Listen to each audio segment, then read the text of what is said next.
데이 10일 중간점검. 성지 순례길을 걷기로 했을 무렵의 나를 돌이켜보면 마음속에 원망과 분노가 가득했다. 코로나 상황이 싫었고 그로 인해 돈 걱정을 해야 하는 내가 싫었고 마음의 여유가 사라지자 점점 이기적으로 변해가는 주변 사람들이 싫었다. 밑바닥까지 드러난 인간의 본 모습을 보면서 매일 화가 나 잠을 이룰 수조차 없었다.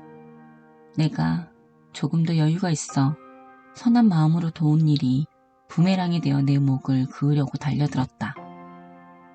철저히 이용당했다는 생각에 주체할 수 없는 눈물이 흘렀다.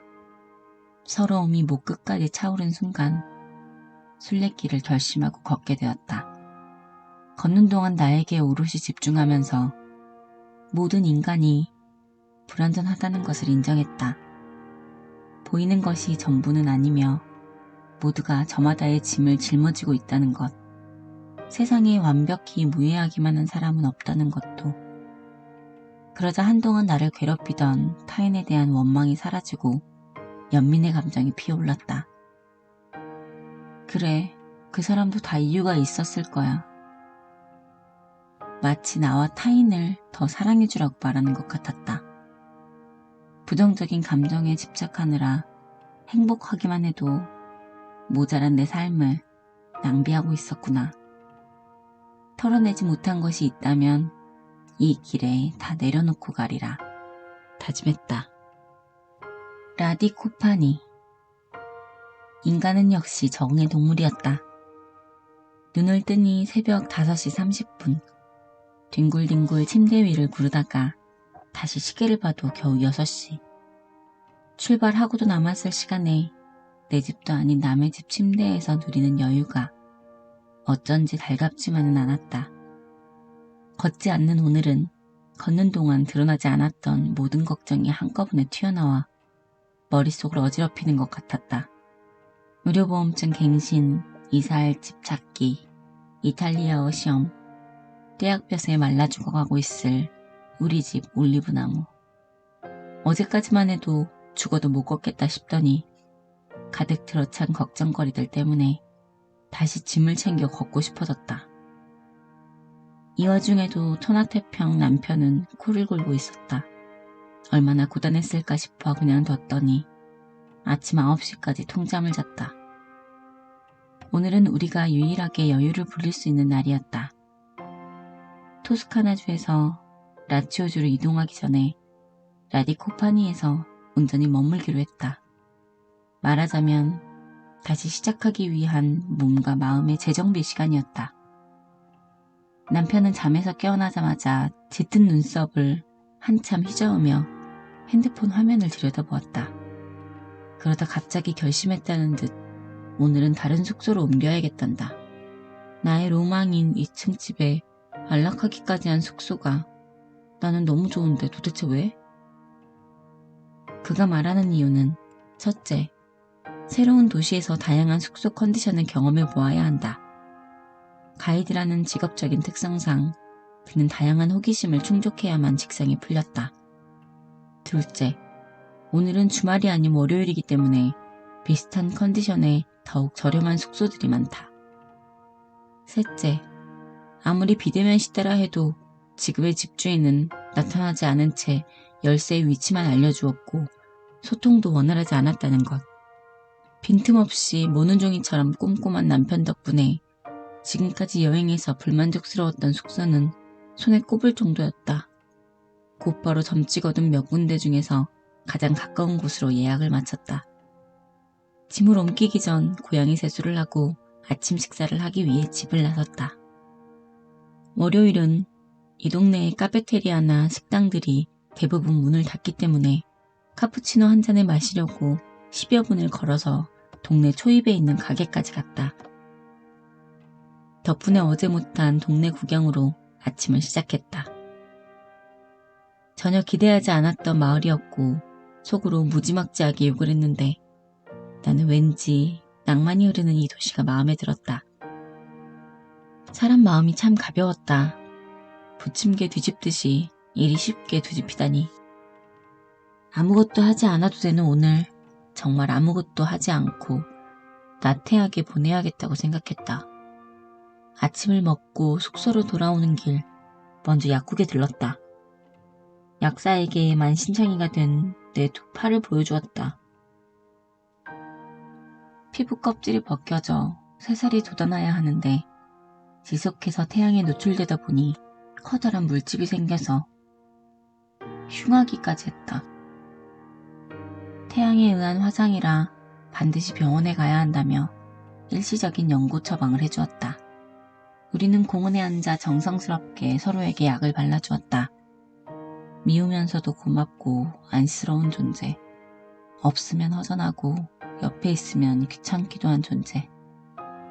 나이가 들어서도 내 옆을 지켜줄 유일한 존재. 그런 존재인 그에게 정작 애정을 표현하기란 왜 이리 쑥스러운 걸까? 나보다 더 오래 살아 이 양반아. 퉁명스럽게 한마디를 던지고서는 괜히 결혼 반지를 만지작거려 보았다. 어려운 시기를 함께 겪으며 인생에서 가장 큰 선물이 배우자라는 사실을 깨달으면서도 표현하는 일은 여전히 어려웠다.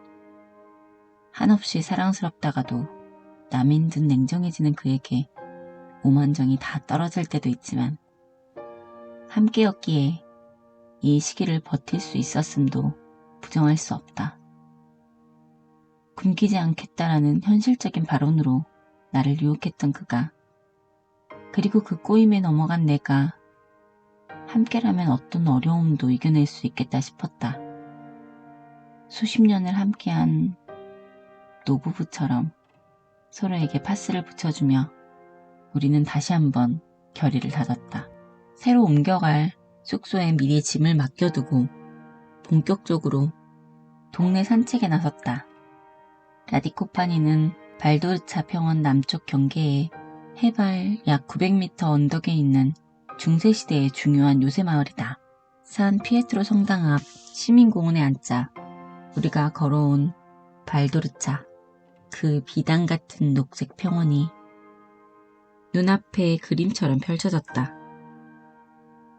펑 뚫린 풍경 아래서 수다를 떠는 사람들을 보고 있자니 이곳은 코로나와는 전혀 관계가 없는 마을인 듯 평화롭게 느껴졌다.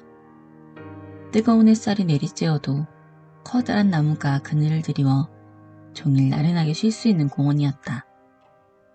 9월 첫째 주에는 마을 사람들이 중세시대 옷을 입고 스포츠 경기, 퍼레이드 등을 하는 비곤조라는 가장 큰 축제가 열린단다. 그러고 보니 붉은색 돌집이며 아라리 박힌 돌바닥, 그리고 웅장한 요새까지 마을 분위기가 심상치 않았다. 웅장하다 못해 강인하면서도 곳곳에 순례자들을 위해 그려진 귀여운 손그림과 특색 있는 표지판들 덕분에 걷는 내내 웃을 수 있었다. 마을 사람들과 상인들이 순례자들과 잘 어우러지고 상업적으로도 적절히 이용하고 있었지만 다른 관광 도시처럼 거부감이 들지는 않았다. 합리적인 가격, 고즈넉한 분위기는 여행으로도 다시 찾고 싶은 마음이 들 정도로 좋았다. 마을 구석구석 여러 바퀴를 걸으면서 어제 만났던 동네 사람들과 찡긋 눈인사를 주고받기도 했다. 어떤 사람들은 갑자기 나타난 아시아인 커플을 뚫어져라 쳐다보기도 했는데 순수한 호기심의 눈빛은 전혀 불쾌하지도 두렵지도 않았다. 오히려 내가 먼저 다가가 부온조르노, 좋은 아침이에요 하고 인사를 건넸다. 순례자들은 걷기 위해 떠나고 동네 사람들과 우리만 남았다. 몇 바퀴를 연거푸 걸었더니 길치인 내 눈에도 길이 훤히 보일 정도였다. 점심을 먹고 마을 사람들이 그토록 자랑스러워하는 우뚝 솟은 요새에 올랐다. 주민들은 그 누구도 넘볼 수 없는 철옹성, 요새 위에서 바라보는 모습이 세상에서 가장 아름다운 풍경이라고 여러 번 강조했다. 별 기대는 없었지만 얼마 지나지 않아 그 말의 의미를 인정할 수밖에 없었다. 890m 높이의 꼭대기에 올라서자 흘러내리던 땀이 적당한 바람에 금방 식었다. 휘날리는 머릿결이며 거친 숨소리가 전혀 신경 쓰이지 않을 만큼 황홀한 풍경이 펼쳐졌다. 그 어떤 적의 침략도 금세 알아차렸을 법한 위치에 있는 요새에서는 360도 다양한 각도로 풍경을 조망할 수 있었다. 끊임없이 펼쳐진 발두르차 평야를 내 두 다리로 가로질렀다는 사실에 까무룩 정신이 혼미해지기까지 했다. 깊이 들수록 더 멀어져만 가던 길, 그 끝에서 나는 다시 시작을 다짐했다. 내일이면 평야를 정반대로 가로질러 로마로 향할 것이다. 물기를 머금어 잔뜩 흐린 하늘은 회색빛을 띠고 있었다. 마치 다시 걷겠다는 내 결심을 지지해주는 듯한 결연함과 의지가 느껴졌다. 새로 예약한 오늘의 숙소는 아담한 복층 구조의 집이었다. 내부는 어제까지 누가 살다가 떠났나 싶을 만큼 이탈리아 사람들이 사는 집 그대로의 모습이었다. 주방 식기며 장식품, 벽을 가득 메운 그림과 가족사진, 레이스 식탁보까지 모두 사랑스러웠다. 바닥은 반짝반짝 빛이 났고 침실에는 기분 좋은 향기가 났다. 주인 파우스토는 반짝이는 민머리에 새하얀 피부의 소유자였다. 웃는 인상에 만화에서나 나올 법한 통통 튀는 제스처가 인상적이었다. 그는 마치 사람이라는 존재를 오랜만에 만난 것처럼 만나자마자 우리에게 다양한 이야기를 마구 쏟아냈다. 알고 보니 파우스토는 한국인들과 다양한 인연이 있는 사람이었다. 체크인을 마치고 귀중한 선물을 꺼내 보여주었는데 다름 아닌 한국 전통 자개 보석함과 부채였다. 4년 전 이 작은 시골 마을에서 한국 앙상블 팀의 연주회가 열렸고 그 한국팀이 바로 이 집에서 머물렀다는 것이다. 또 있다. 20년 전에는 집 근처에 살던 이웃이 한국인이었는데 라디코파니 남자와 결혼한 성악 유학생으로 노래를 아주 잘 불렀단다. 큰딸의 이름이 큰별이라고 똑똑히 발음하기까지 했다. 이런 깊은 인연 덕분에 주인 아저씨뿐만 아니라 그의 가족들도 한국 사람인 우리를 살뜰히 챙겨주었다. 나를 한국인이라고 소개하면 아직도 북한이냐 남한이냐에 대한 질문을 받는 현실에서 한국인에게 좋은 감정을 가지고 격한 환대를 해주는 이들을 만나기란 쉽지 않았다. 더군다나 기차역도 없고 하루에 버스도 몇 대 다니지 않는 해발 800m 꼭대기의 낯선 마을에서 한국인의 흔적을 찾게 될 줄은 상상도 못했다. 이탈리아를 소개하는 어느 소도시 여행 책자에서도 라디코파니를 본 적이 없었다. 그래서 더 특별했고 좋은 인상을 남겨준 사람들이 고마웠다. 순례길을 다녀온 후 인터넷에서 그들을 찾았다. 내 마음속에서 벌써 유대감이 생긴 앙상블 팀의 피아니스트와 큰별이네를 블로그를 통해 만났다.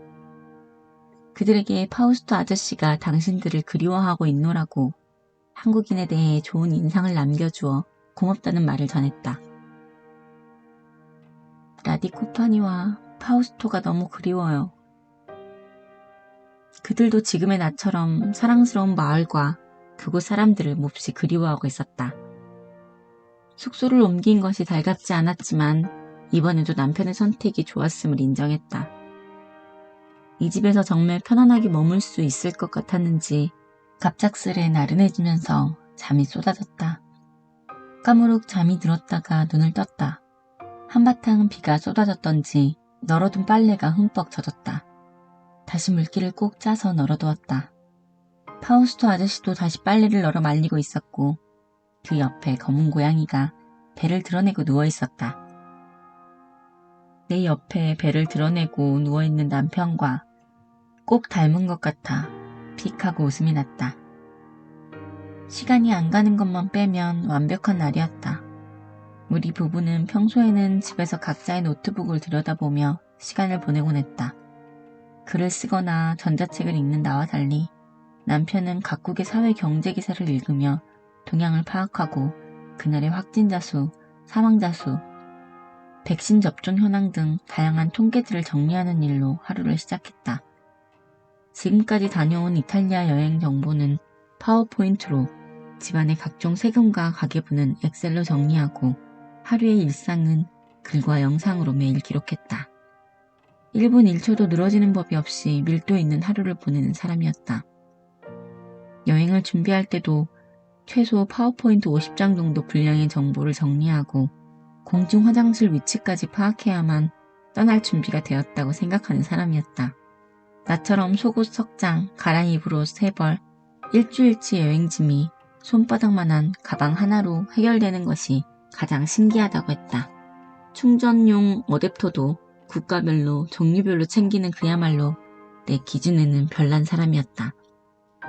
이렇게 철두철미한 사람이 아무런 준비도 없이 떠나온 여행에서 온몸에 힘을 빼고 축 늘어져 있는 모습을 처음 보았다. 어쩌면 지금까지 성격 때문에 또는 나태해지지 않기 위해 자신을 스스로 옥죄어왔던 것은 아닐까. 안쓰러운 마음이 들었다. 순례길이 아니었다면 이렇게 가만히 있는 여행은 절대 용납하지 못했을 것이다. 아무것도 하지 않고 그저 늘어져 있는 동안 오히려 소박한 즐거움을 발견했다. 동네 고양이들에게 고순이 고돌이 같은 이름을 붙여주었고 인터넷에 의존하지 않고 매번 가는 식당으로만 갔다. 남편이 쉬는 동안 나는 해가 질 때까지 동네를 몇 바퀴 더 걷고 또 걸었다. 나를 곤두서게 했던 지극히 사소한 일과 계획들이 무의미해지는 시간이었다. 걷기 시작했을 때의 두려움이 사라지고 걷지 않는 것에 대한 두려움만 남았다.